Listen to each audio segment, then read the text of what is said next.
I would like to give everyone a very warm welcome to this first event for the 2021-2022 season of the Aberdeen Italian Circle.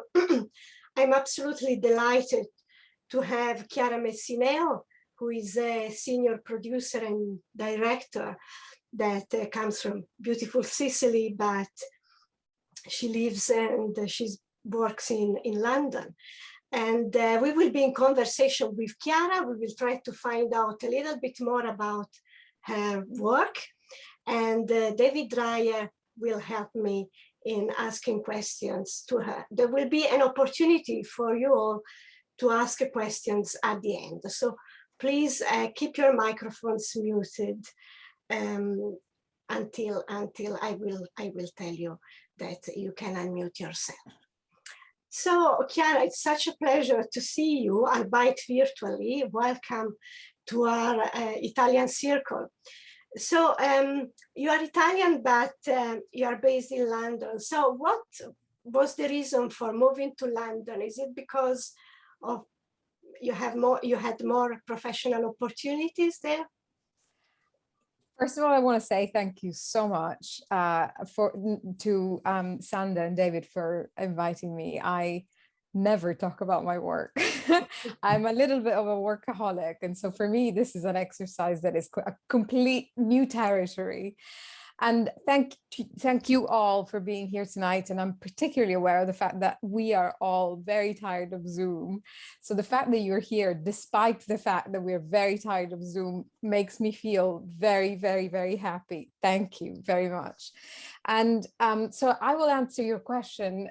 There are lots of ways to answer your question, Sandra, but the easiest way to say it is that when I was 18, now 26 years ago, I was living in Sicily, and I always knew that I wanted to study theatre, and Britain was, by definition, I knew it was the right place to do it, because Italy does not offer a university degree that is both theory and practice. If I wanted to study theatre in Italy, I would have had to choose whether to have a career as an actor and maybe study acting, or whether to study the theory of theatre.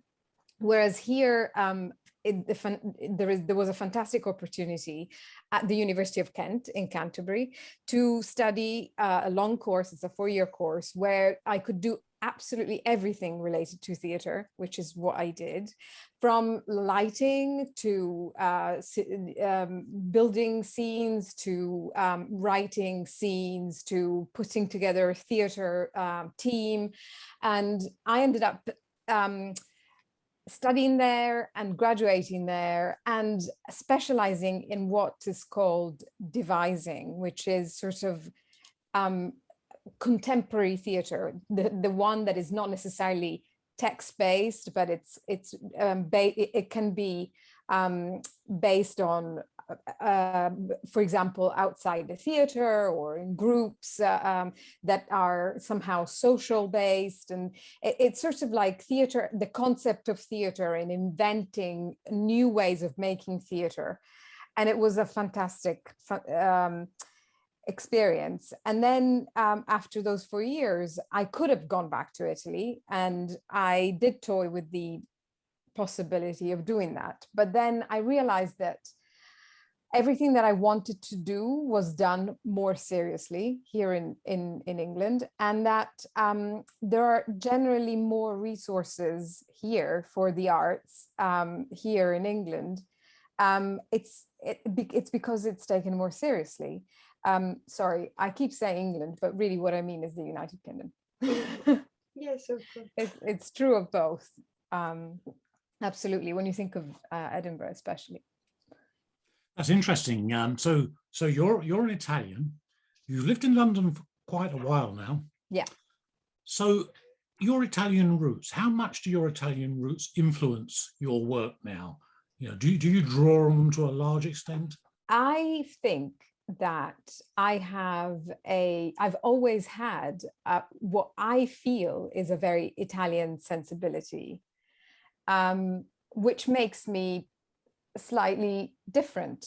And I feel like I've always, so it's a really good question. Like, what is it that makes me Italian? I think that the way that we are brought up and the way that we do our education system is different in Italy.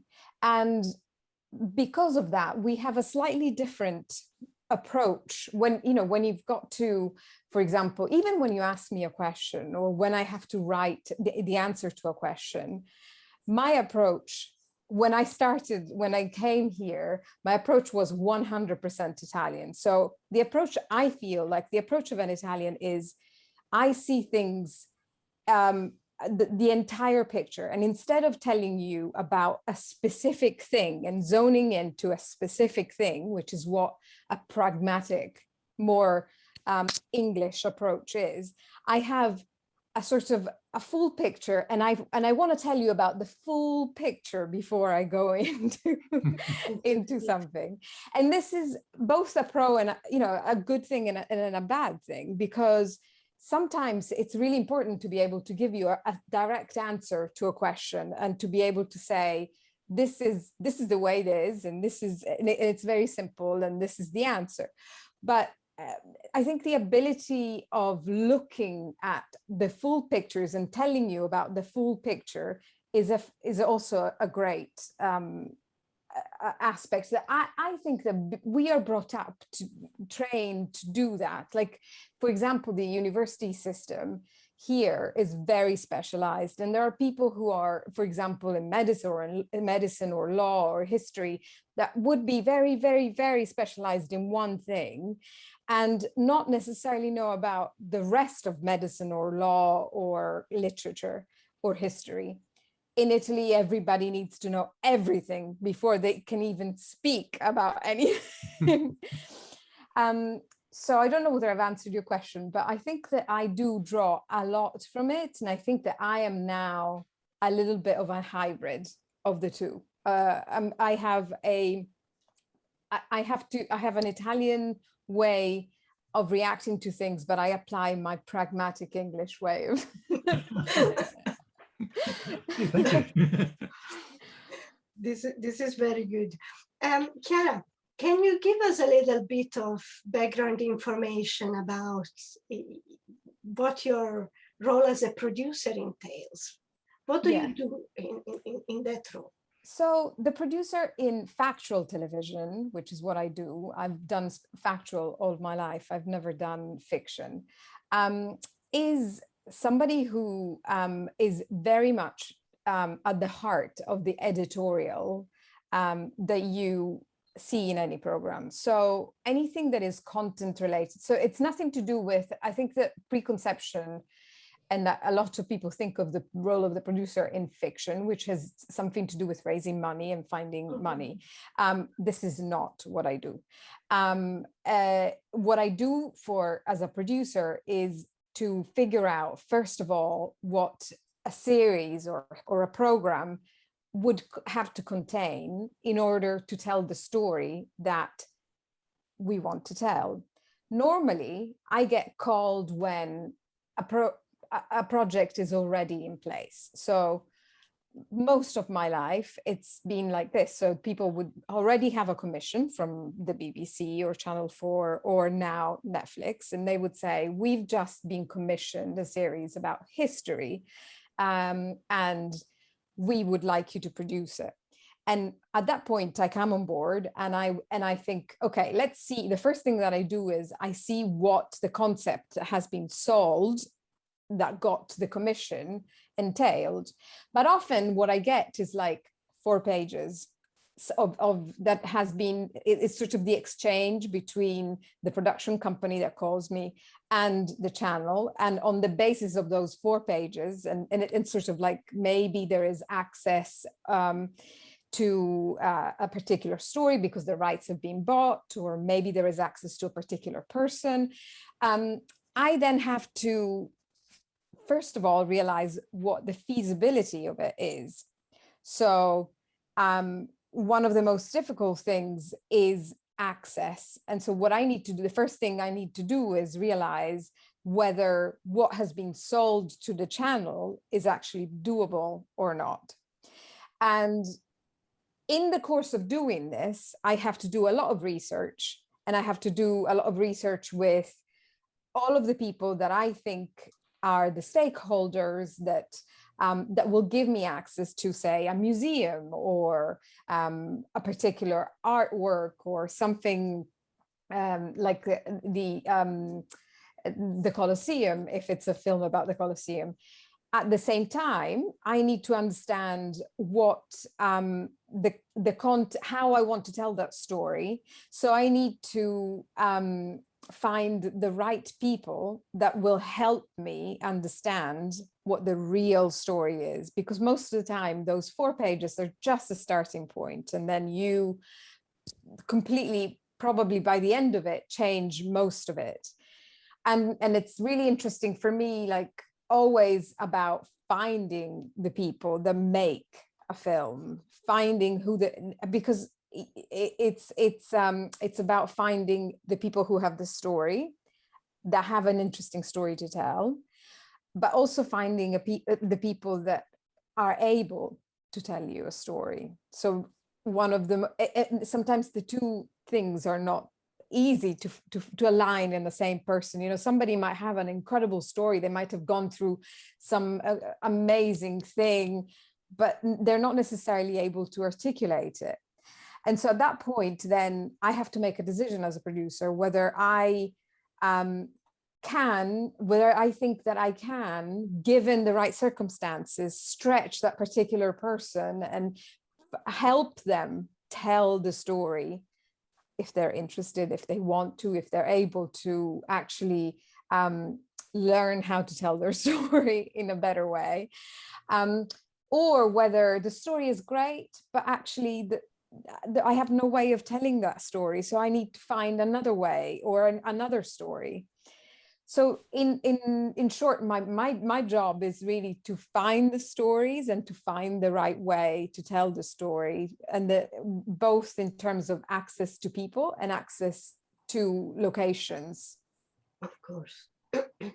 Okay, and just to sort of complete that picture a little bit, what about the director? What's the director's role, and how do the two work together?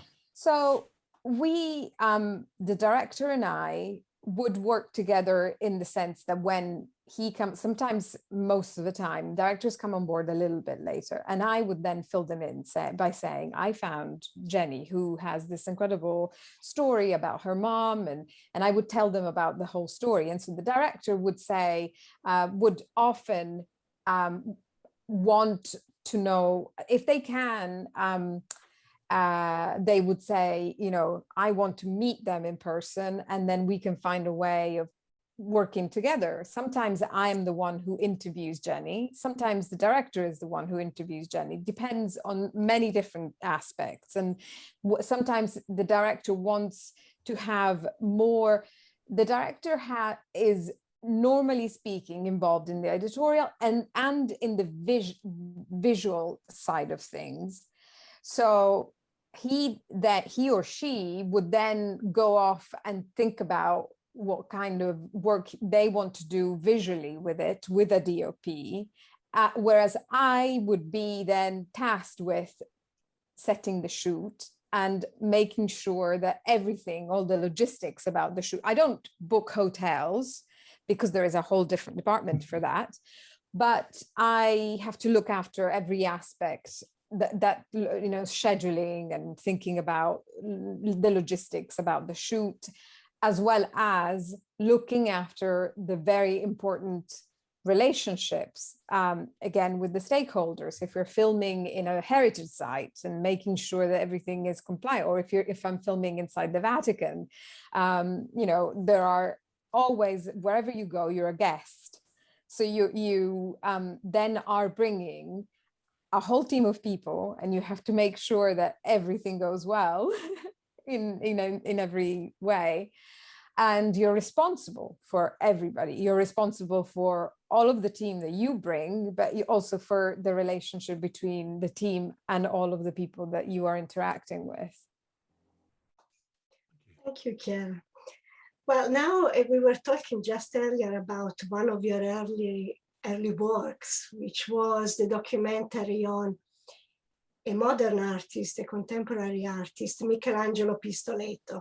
So Pistoletto was one of the main representatives of a radical art movement called arte povera, literally means poor art, but actually doesn't mean without money. It just means that that group of people went beyond the limitations and traditional means of representation in art. So I was really amazed by the narrative you constructed. Now, David has put together a few still images from that video, and that I'm going to ask you the question afterwards.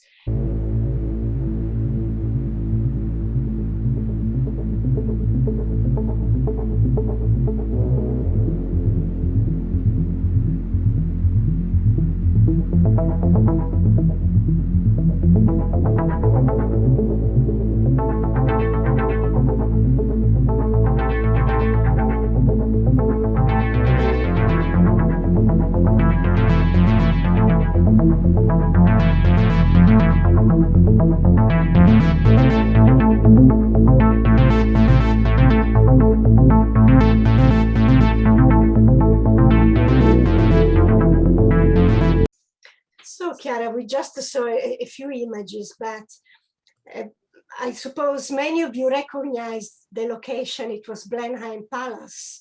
Part of this documentary was filmed there. Some of Pistoletto's works were housed there. And also in another location near Turin in Italy, which was an old Città dell'Arte, textile factory. So beautiful locations, but you know, as an art historian myself, I found always difficult to relate to this modern conceptual art. But when I watched your video, immediately I could understand what I was looking at. So how did you approach, how did you build that narrative? How did you manage to make that art relevant for your audience?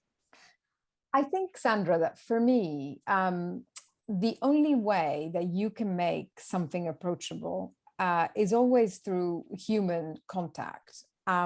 So the first step for me is always just to figure out, who am I going to speak to? Understand.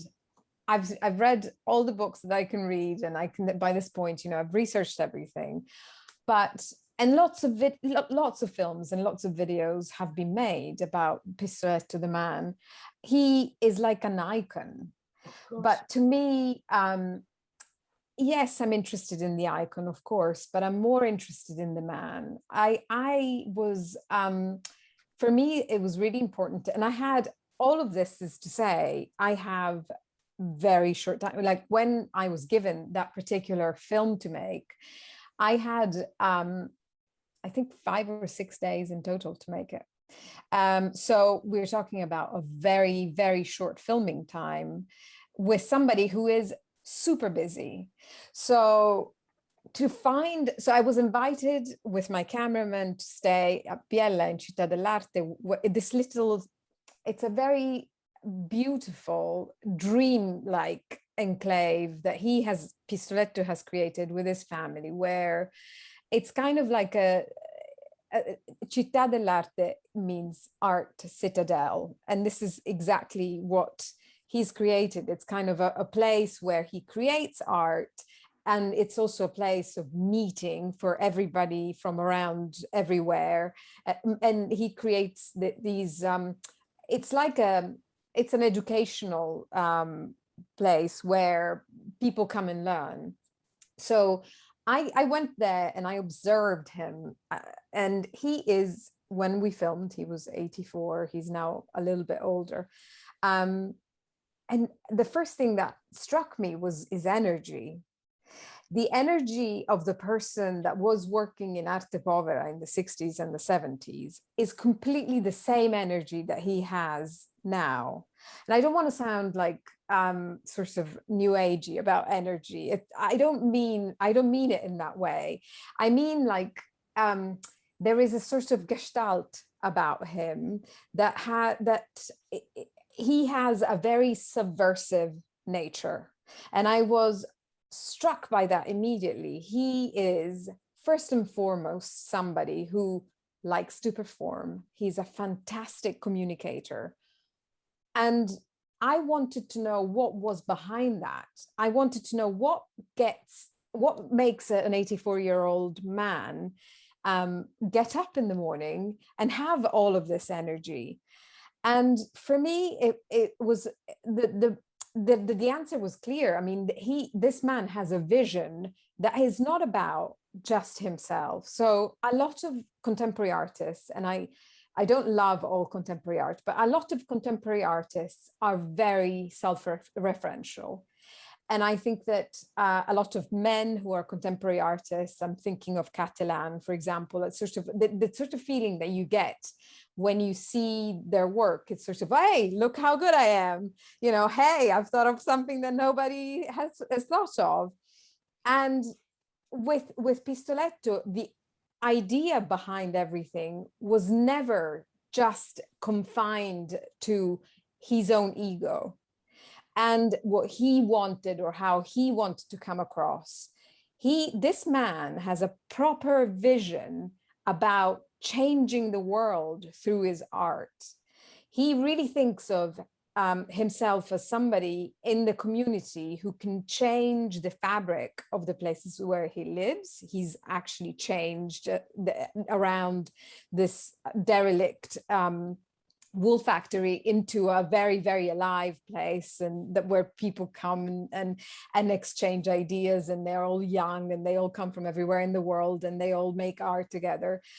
And also, like, think politically, what he can do to change things through what he does. He uses his currency, which is, you know, his fame, in order to make things different and better. And I was really in awe of him. So that's what I needed to find. So one of the big faults that I have is that I need to believe in what I do.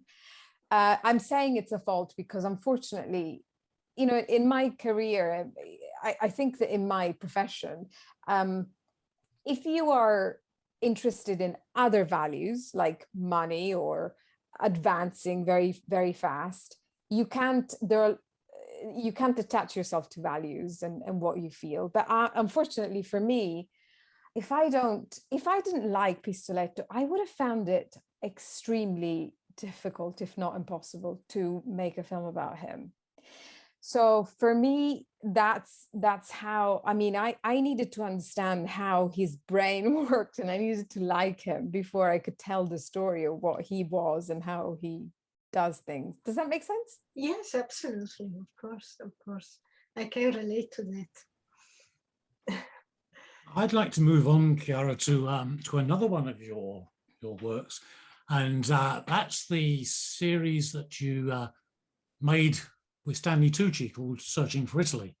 Now, just before we talk about it, I'll try and just stream the trailer for it so that people can see just a little glimpse of that.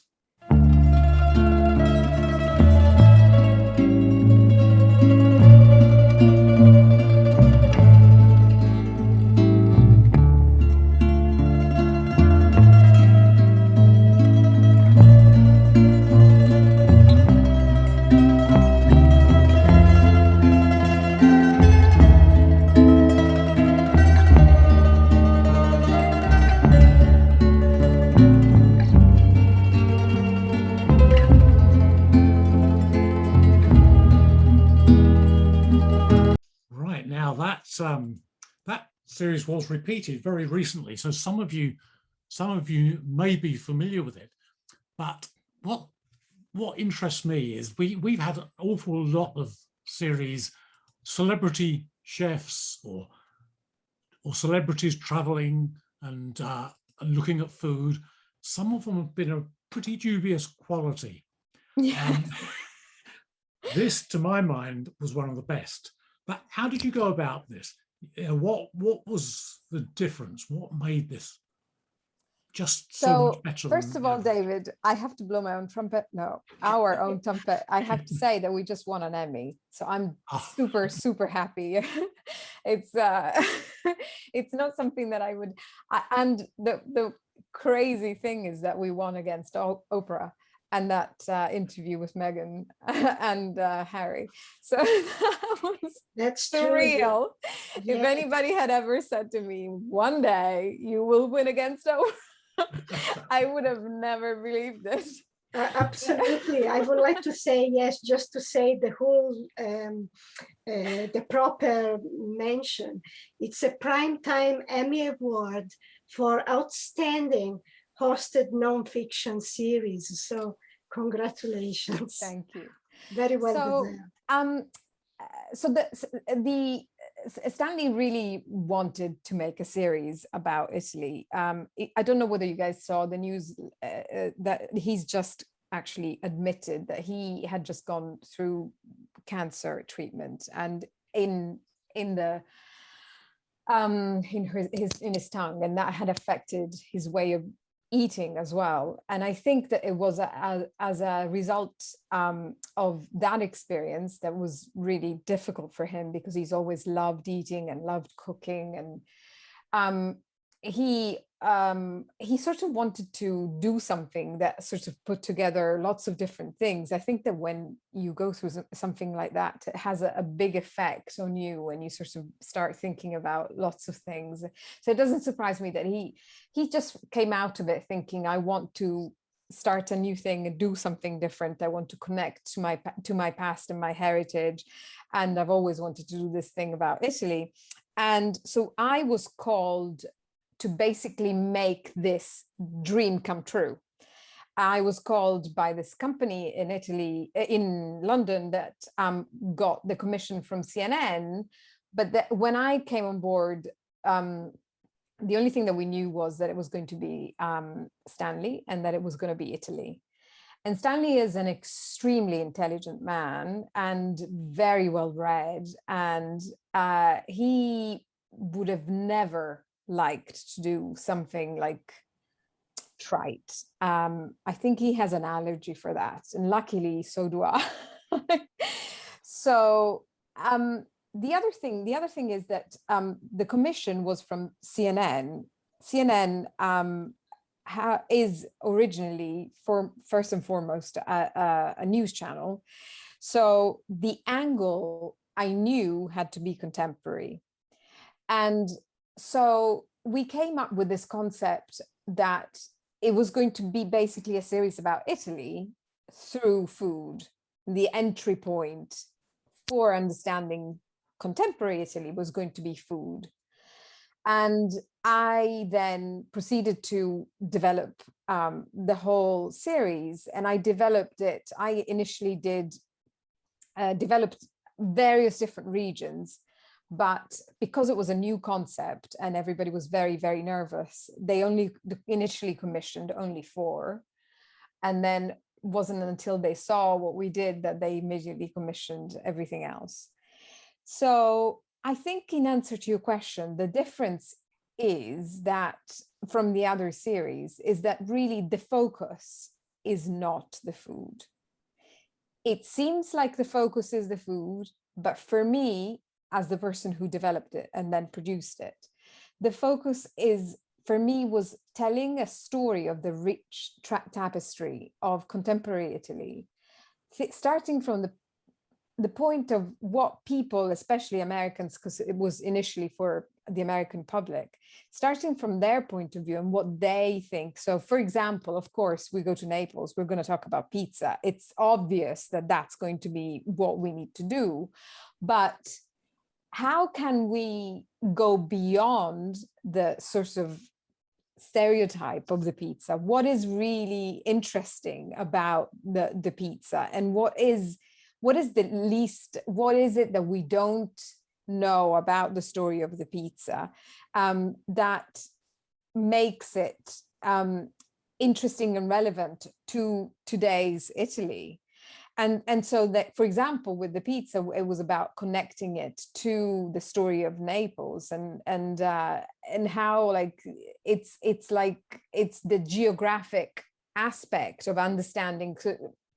A lot of people don't know how rich the area around Naples is, and basically it's like it seems like a very stupid thing to say, but the combination of all of the ingredients of pizza, the best tomatoes, the best mozzarella, the best dough, it couldn't happen anywhere else, because it's kind of like, geographically speaking, it's the cradle of all of these incredible ingredients, and the combination of them coming together, it's sort of, it was inevitable.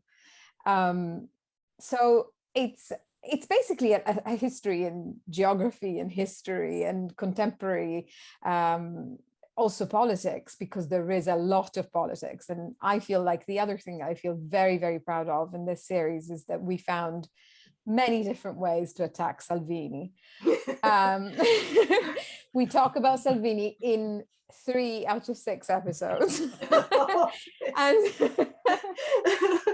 and there are always different stories, and then it ends up being a little bit about Salvini. And I don't know if there are any Salvini lovers here, so I apologize. No, I'm sure not.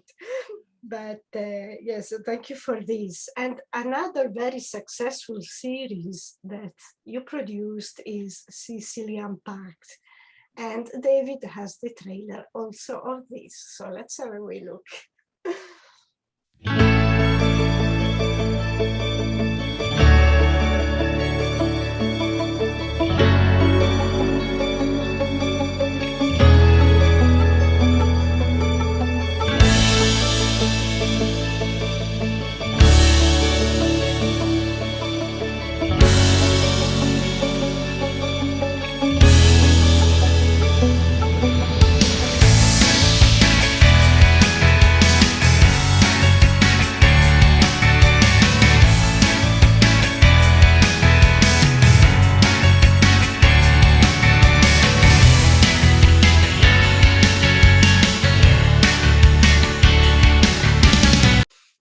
To say bravo, Chiara, also here. This was one of my favorite series, and it was fantastic. It was a turning point, really, in celebrity Yes. travel. Just bear with me a second. Sorry. Oh yes, some of the audio. Yes, yes. I wanted to say it was a turning point in celebrity travel. Programs, and you had the 2 big personalities and very knowledgeable people, Andrew Graham Dixon and Giorgio Locatelli. So what are the challenges of working with these big names and very big personalities as well? I mean, in general, I don't want you to say anything controversial. No, I'm not going to say anything controversial there. I will say, so Sicilian Pact was the first series of then, because then it became Italy Pact afterwards. Yes. And I was involved in the creation of that first one. So it was very much a new thing. And that's also what I like doing. I like creating new concepts. And when we started working together with Andrew and Giorgio, they were famous in their own right. Andrew had done a lot of art series that I'm sure you know very well, and Giorgio had done a lot of television shows based on food, but they'd never worked together. So that first series I feel is really interesting, because they are getting to know each other, and they're learning to trust each other, or not trust each other, finding their feet together as an ensemble. On camera, because we don't have rehearsals. So we are doing all of this as it happens.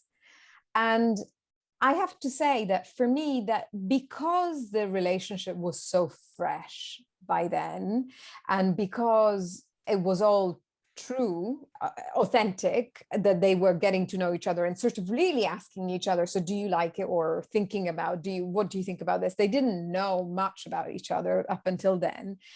It felt like it worked well. And also there was more space for the contributors to shine, because they weren't as big as they became later. I think what happened in the subsequent series, it's a fantastic I really like it as a program because it's a really well-structured program.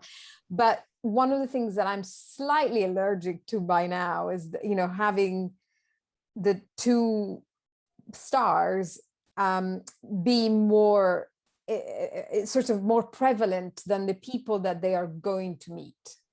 For me, it's really much more interesting when it's an anthropological study of the place where you're going. And yes, of course, Andrew and Giorgio are fantastic, but they, for me, need to be a vehicle to what you are finding out. So I think it's difficult though, because I think that inevitably when you then become more and more famous and there's more appetite for a show that is linked to you because of you as a name, then most of the time then it becomes more the show of Andrew and Giorgio rather than the show of Italy and the Italians and the people that you're going to go and meet. So I'm not sure that I have answered your question, but for me, the biggest challenge is to keep that balance right. To keep the balance between how much you are seeing the star and the person that you're going to meet.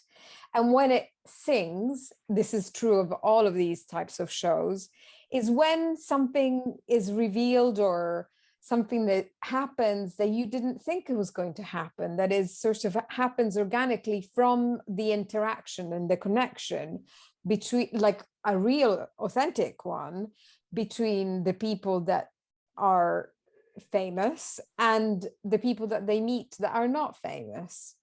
And I think it's not easy to find that happen, and it most of the time nowadays it's such a formulaic territory that very well, you basically need to get, like, in 3 hours you need to get her saying, oh yeah, I've been making bread since my dad told me how to yeah, that's it. And so and it feels like really robotic, and the star makes a stupid joke and they laugh and it's end of scene and go. I hate that.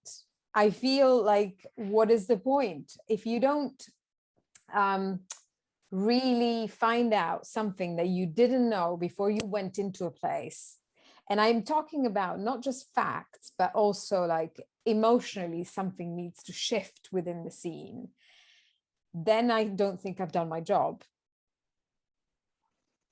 This is very interesting. And talking about learning, David has another short video. This is fantastic. This is a work that you have done on the reconstruction of the Colosseum in Rome. The Colosseum, the Roman Empire summed up in stone.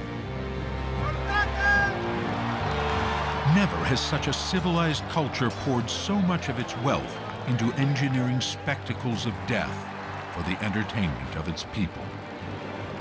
In the morning, you had wild beast shows. At around lunchtime, crucifixions. In the afternoon, the pièce de la résistance, 2 men fighting to the death. Ancient Roman accounts document the Colosseum's repertoire in chilling detail. They depict an orgy of outrageous spectacles. Costumed gladiators cast in battles to the death. Exotic animals unleashed on unsuspecting victims. Even sea battles with thousands of people killed. Were the Romans as bloodthirsty in their theatrics as ancient authors report? To investigate, a subterranean archaeologist explores tunnels beneath the Colosseum to discover how it could be flooded for naval battles. A forensic scientist gives voice to gladiators whose battle-bruised bones bear witness to their own deaths. We had in our hands for the first time remains of real gladiators. And an architect pieces together clues of an elaborate system of ancient special effects machines. Then, with a team of engineers and builders, they reconstruct it. And for the first time in 1,500 years, release an animal into the Colosseum. Now, can scientists and scholars unlock the secrets of how and why the Romans engineered such bloody spectacles? Right now on Nova, the Colosseum, Roman death trap.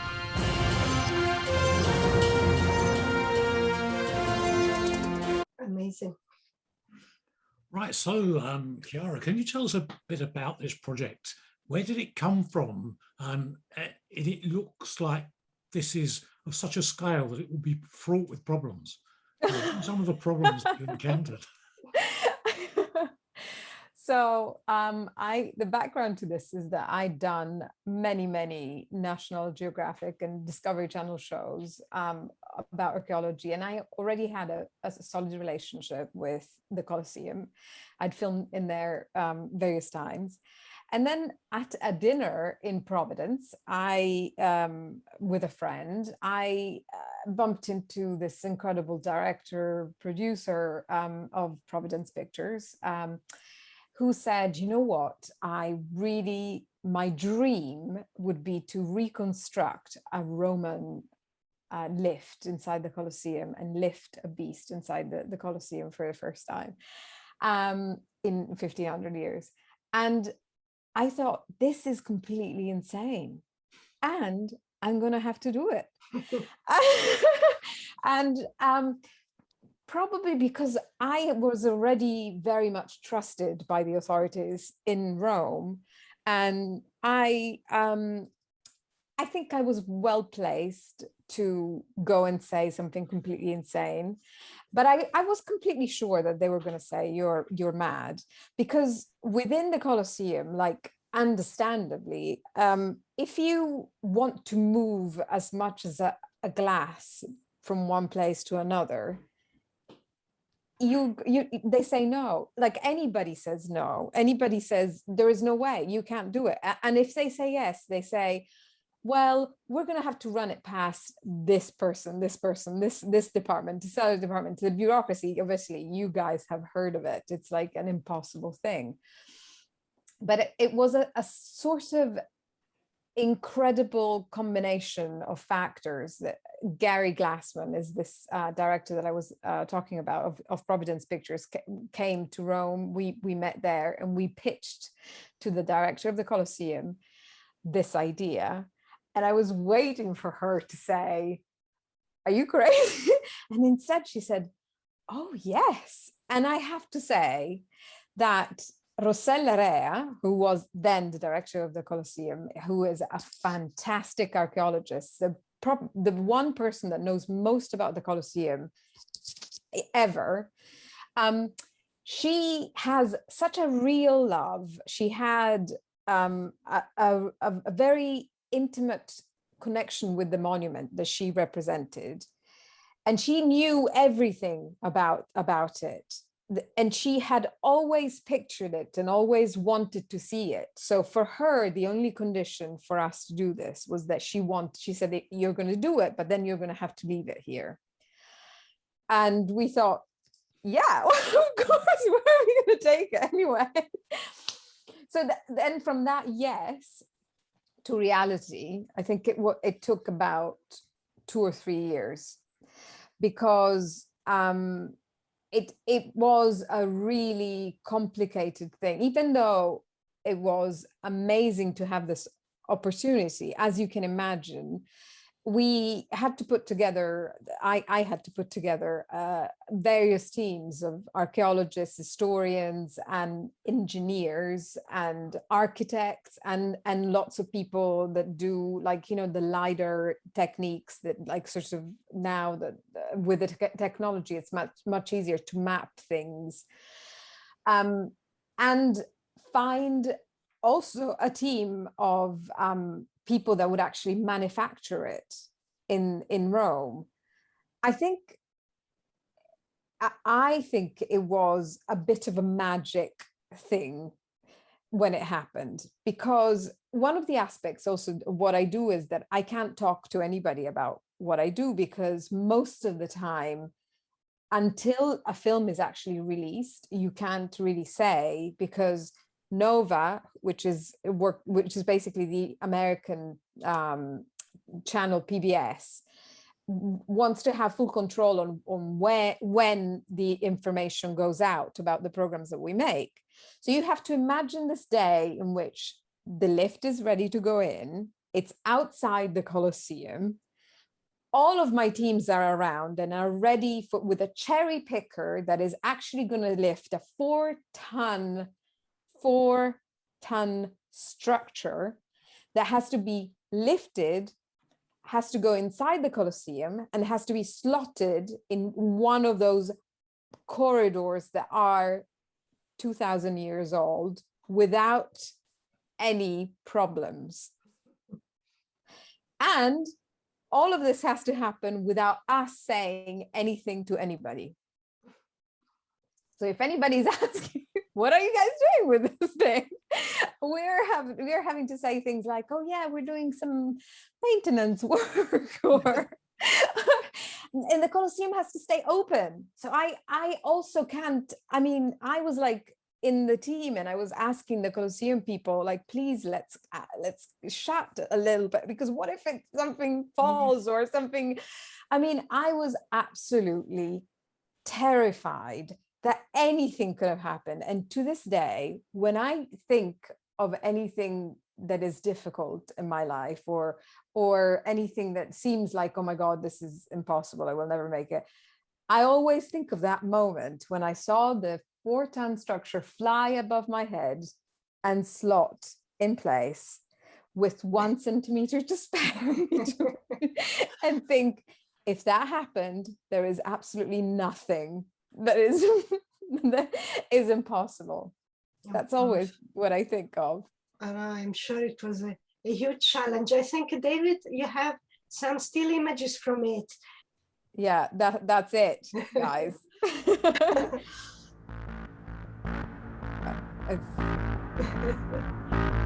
Oh my God.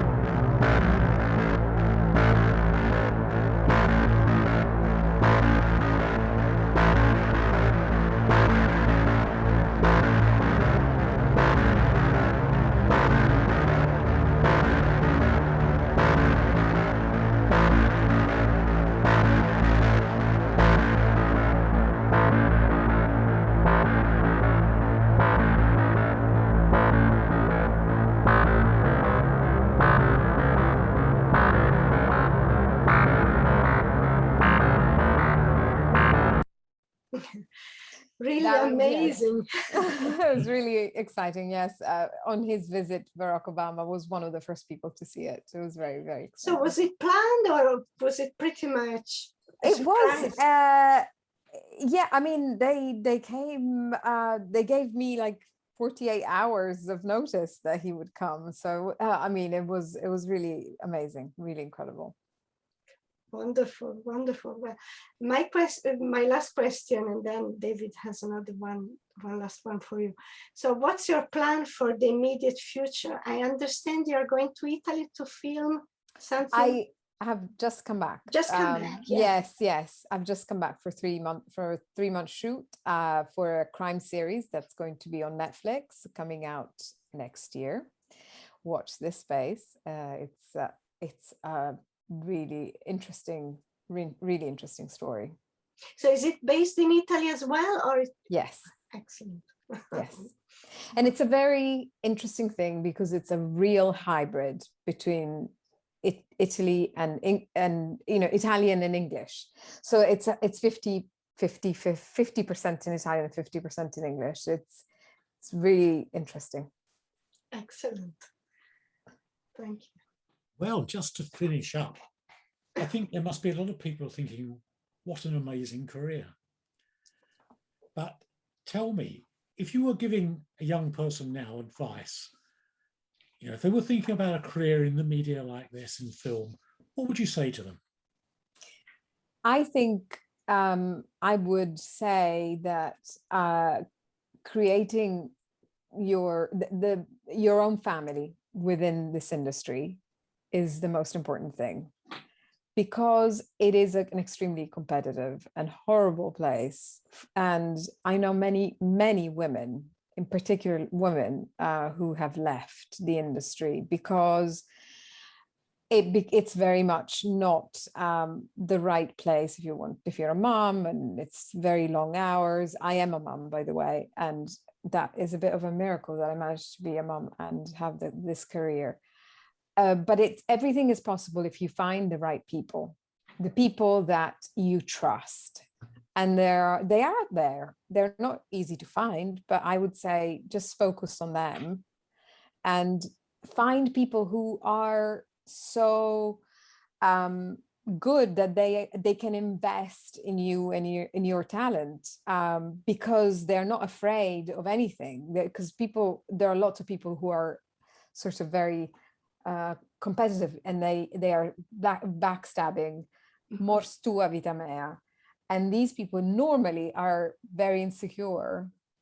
That's why they do what they do. That's very true of every working environment, I'm afraid. But yes, probably even more so in a job environment that really projects so much outwards. But yes, I can totally understand. Well, thank you, Chiara. And now I think that we can open to the floor. If anyone wants to ask a question to Chiara, please feel free to unmute yourselves. You can see your little microphone icon on the bottom left-hand side of your screen. So if you want to speak, please click on that so that you can unmute yourselves and ask your questions. And in the meantime, while they think about the question, I want to ask you something else. You have produced and directed a lot of programs. We didn't cite them all. One of them, for example, is My Greatest Dishes with Michel Roux Jr., Monica Galetti, Prue Leith. Is there a program to which you are particularly, I don't know, you feel very connected still? You think, oh, that's really actually a moment that defines me. It's funny that the one I'm going to say is not a program, but it's a film, and it's actually available on Vimeo. I think I sent it to you, and it's a film that was commissioned to me by Islington Council, and it's to me that was a very important moment, because it was the first time that I directed a full film, and it was because it wasn't for a television channel. I was free to do what I wanted with it, and that is always the problem, isn't it? Because whenever you do something for television, it's always something that is an interaction, like a transaction with somebody. Somebody's paying you and you're doing, and so there are lots of masters. But with that particular film, all I had was this particular subject matter, and I could do anything I wanted with it. So that to me was a fantastic experience, and I still love the film, love the thinking about the freedom. Thank you. There is If anybody wants to see it, you can Google. It's called Through the Hole in the Wall. Yes, that was very impressive because it shows the story through a long period of time of this building. And there are also people that used to live there. They had their early years there, and so they remember their life in the old building. And so it's really impressive. I think there was perhaps someone who wanted to speak. Am I correct? There is a thank you note from Loughborough for your impressive preparation and presentation by Chiara. Complimenti. Yes, absolutely. I totally agree. Chiara is amazing. And we are very fortunate that she was free to engage with us this evening. So fantastic. Thank you, guys. And I wanted to say, when you don't have your director or producer hat on, you are a communication strategy consultant. Oh, yes, but I see somebody. I cannot see your name. Would you like to speak? I see somebody on the screen. Is that? Would you like to ask a question? I cannot see your name. I'm Silvana. I don't know why Silvana, it's me. sì. It's me. Sorry, Silvana from Manchester. I don't know why it says PC. I'm not very technological, so my name is not coming up on the screen. No, I was typing on the chat. I didn't want to interrupt your conversation. First of all, thank you for the really brilliant conversation. Very interesting, and congratulations to Chiara for the brilliant work.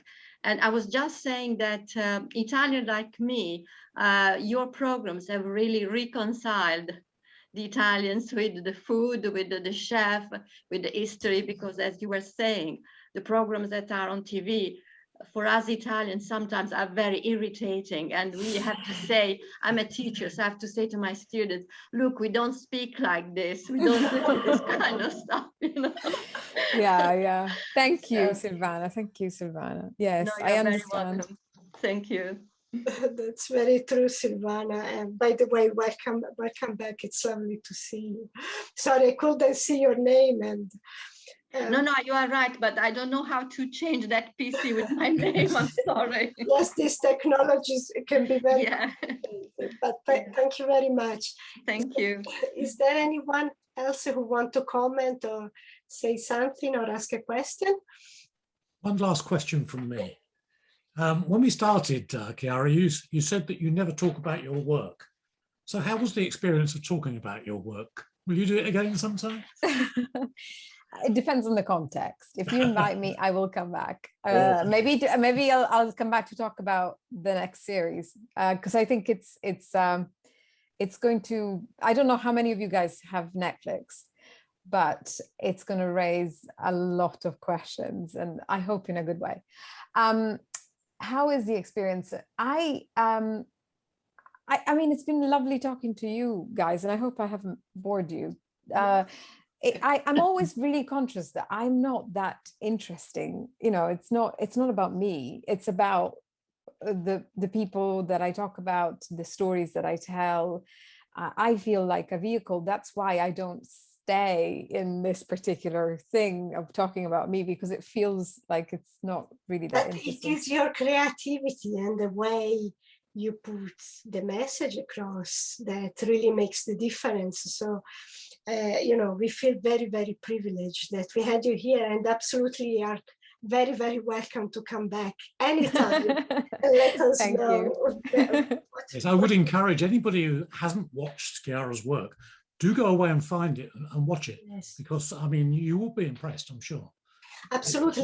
Available. Yes, they are all still available. So YouTube, Bloomsburg, you know, you can watch them on the BBC still. So yes, I would encourage everyone to to go and watch them.